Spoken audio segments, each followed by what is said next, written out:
Hey, how's it going, everybody? So I got a lot of parts in for the Homelite chainsaw that I'm going to show you. So some of them are still coming in, but what I do have is pretty nice, actually. So where's my stock piston? Oh, right here. So this is, if you saw the short where I took the piston off, the top was in pretty rough shape. It had some chipping, and also the side on which side did I say it was? Intake side.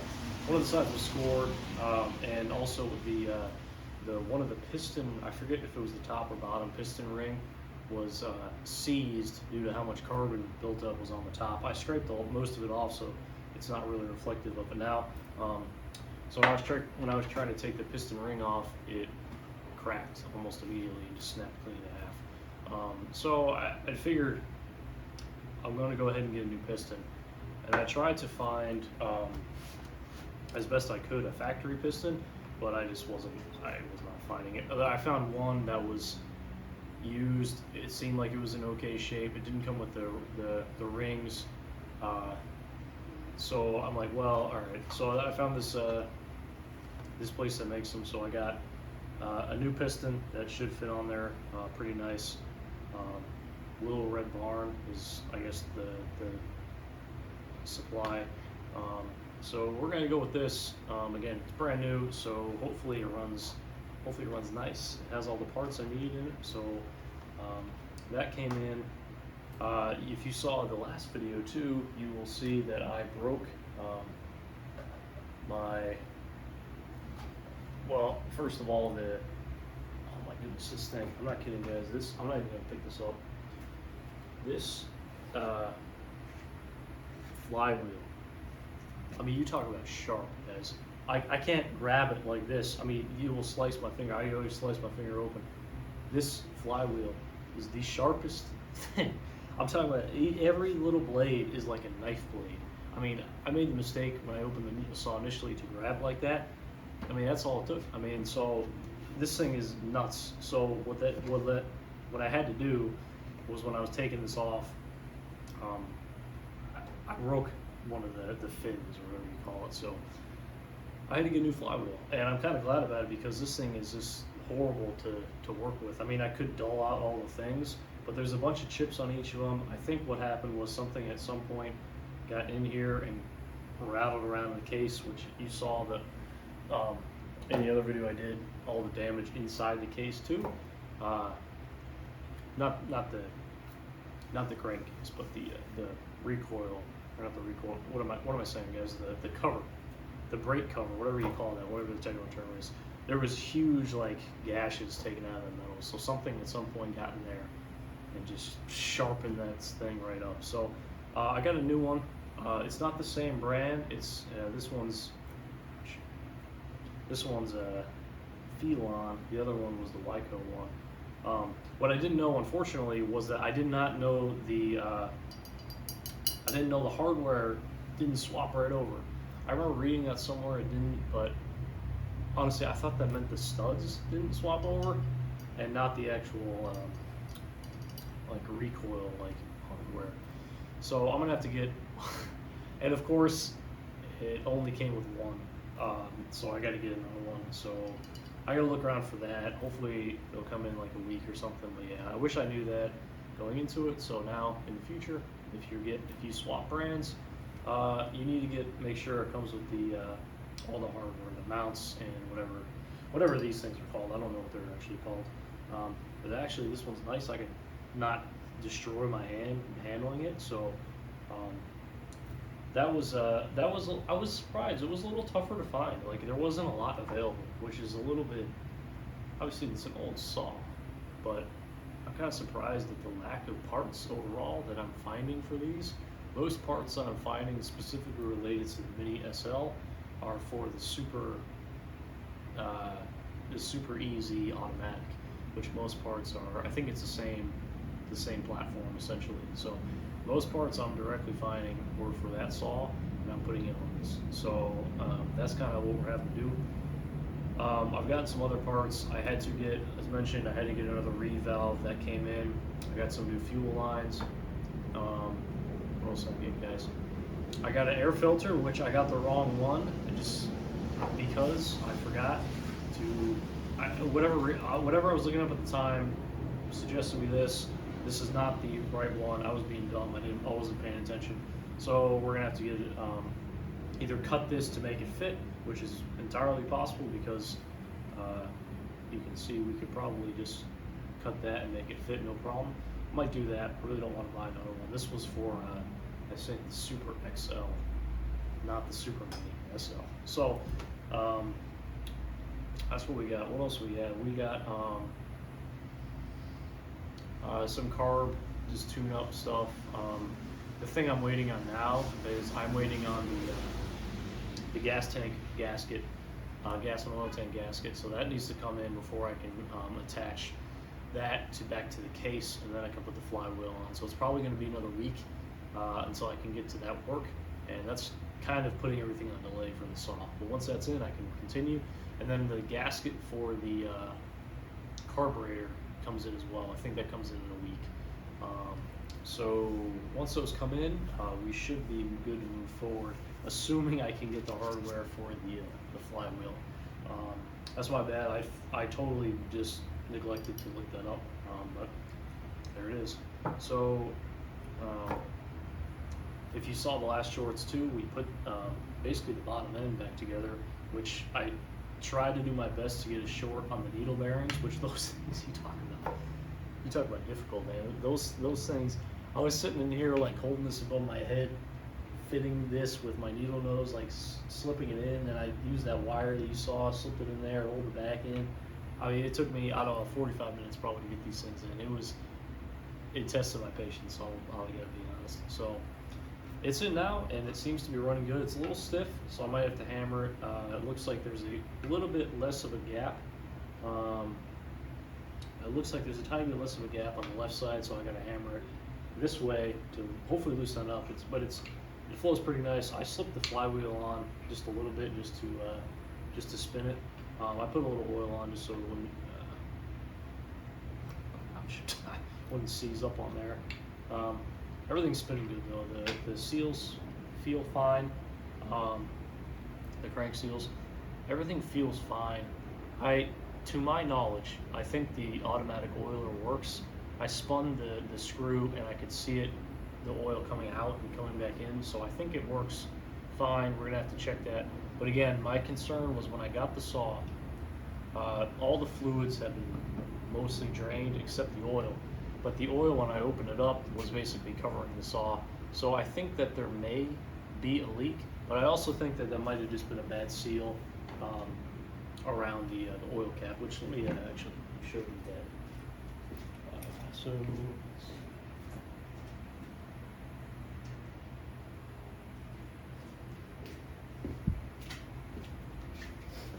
So this is the gas cap. I actually got some factory seals, believe it or not, came in pack 2. So I'm gonna slip that on, and that should be good because it was leaking gas too when I fired it up the first time out of the top. This is the oil cap. This does not take the same seal. So what I'm gonna do is I'm not gonna order it. I'm just going to. Well, I don't know. I might end up ordering it just to make it as factory as I can. What I was gonna say was I was gonna put just kind of like a silicone caulk around the top, or not silicone, but like a fuel resistant gasket maker.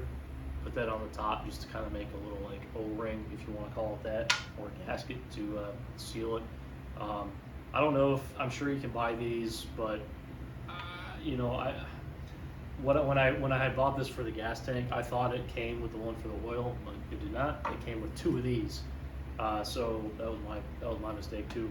It's hard finding these old parts. I mean, you kind of have to you have to find them and just kind of honestly hope that it's the right thing you're looking at, because I found, well, super hard to find part numbers for this thing.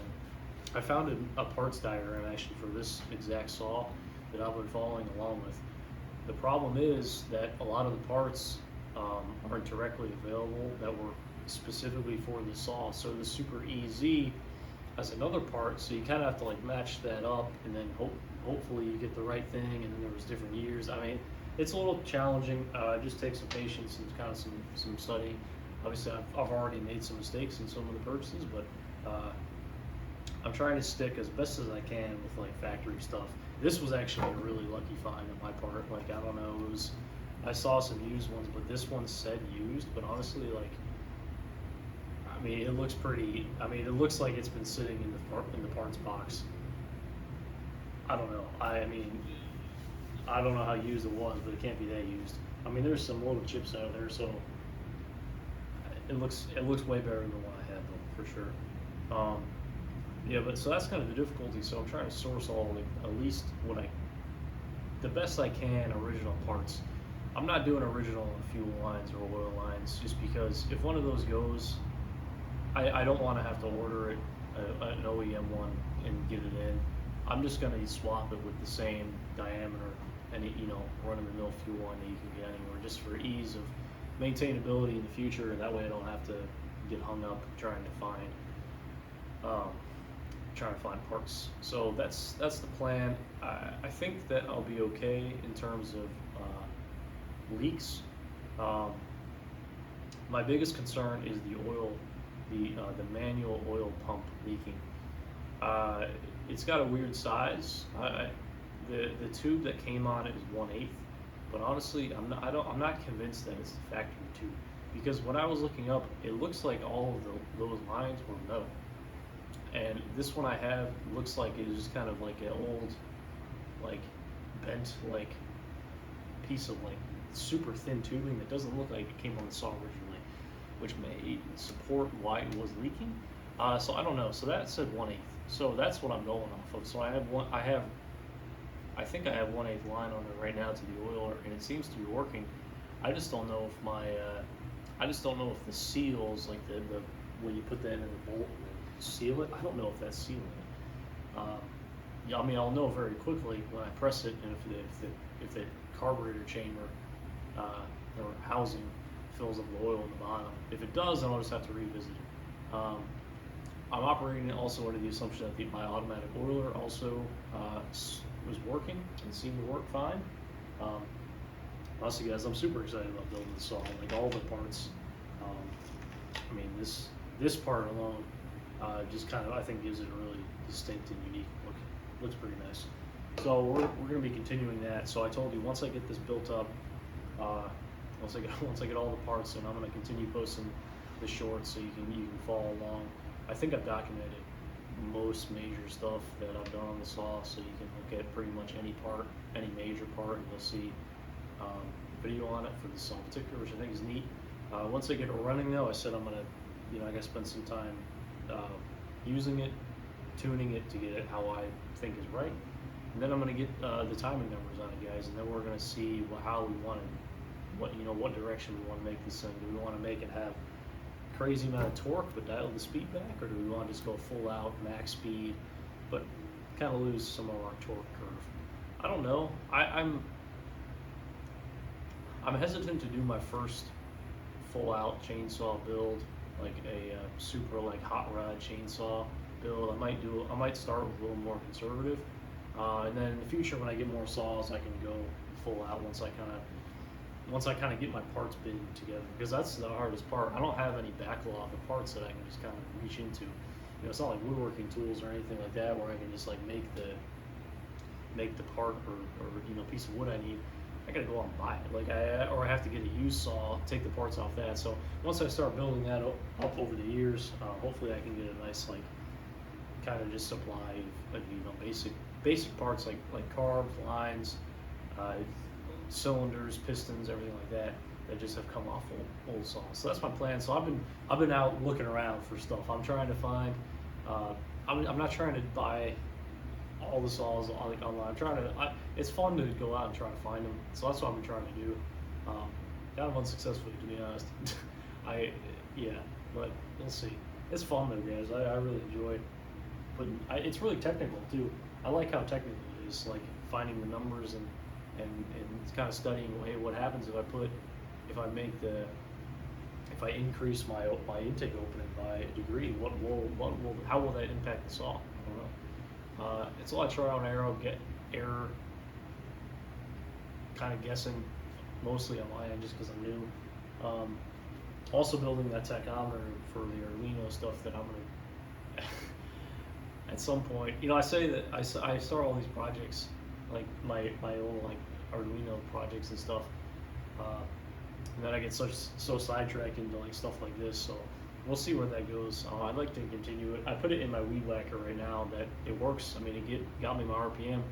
That motor is a super tiny motor. The cylinder is literally like a third of the size. Like it's pretty crazy actually, or maybe half.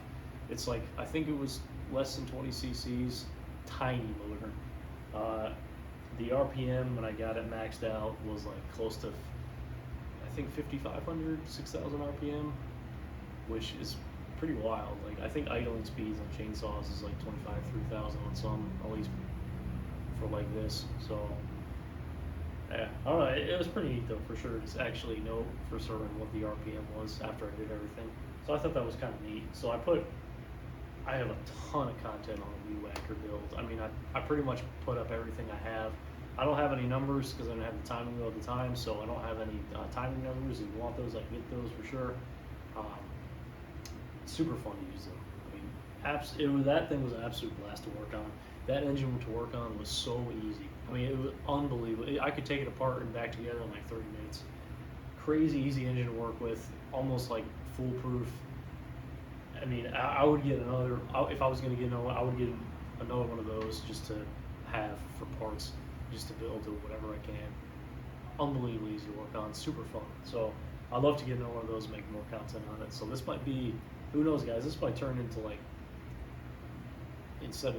this might turn into power saws, weed whackers, tools, I don't even know. So looking forward to it. I love making the content, I love making the shorts. I'm trying to drive things to engagement to videos.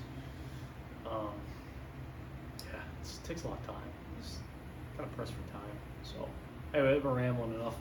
Appreciate everyone watching. So have a good one.